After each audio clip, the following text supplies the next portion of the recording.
वक्फ पर उज़्मा परवीन का हंगामा, सीएम योगी ने किया अरेस्ट, थमाया 10 लाख के फाइन का नोटिस।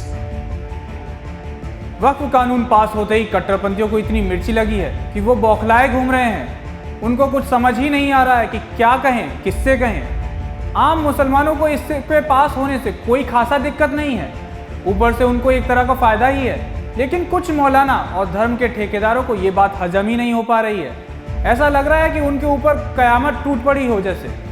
तो ऐसे में उनकी दाल कहीं गल नहीं पा रही, तो बस कोशिश में लगे हैं भड़काने की। चाहे वो अलीगढ़ के मौलाना हो जिसने खुले में धमकाते हुए बोला है कि 1947 वाला वाकया दोहराया जाएगा।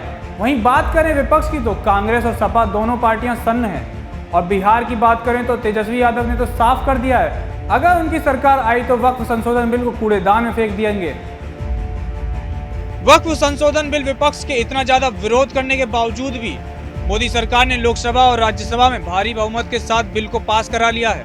और राष्ट्रपति द्रौपदी मुर्मू के इस बिल पर मोहर लगाने के बाद अब ये बिल कानून बन गया है, पूरे देश में लागू करने के लिए तैयार है। और अब पूरे देश को ये कानून मानना ही पड़ेगा।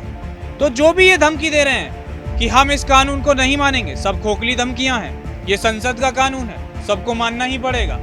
और अमित शाह ने भी संसद में ये बात साफ साफ कही। चलिए सुनाते हैं आपको। मान्यवर, कायदे की कोर्ट से बाहर कैसे हो सकता है? कोई भी फैसला हो, ये देश की अदालत वो फैसले तक रुचि नहीं रखेगी। नागरिक ग्रीवेंसेस लेकर कहां जाएंगे?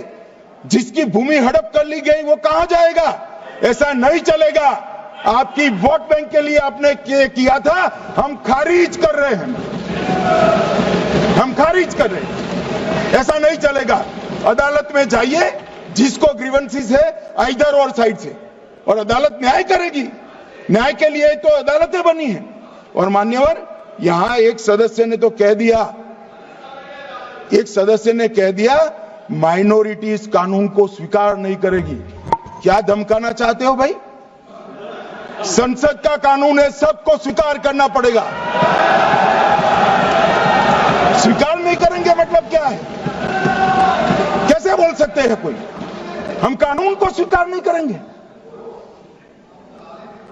एक कानून भारत सरकार का है, हर एक पर बंधन करता होगा और इसको स्वीकार करना पड़ेगा। इतना सबके बाद भी लगता है कि लखनऊ की रहने वाली कांग्रेस नेता उज़्मा परवीन के बाद पल्ले नहीं पड़ रही है। जिस तरह से सीएए के खिलाफ सड़क को घेर कर विरोध प्रदर्शन किया था, वैसा ही कुछ इस वक्फ कानून को लेकर करना चाह रही थी।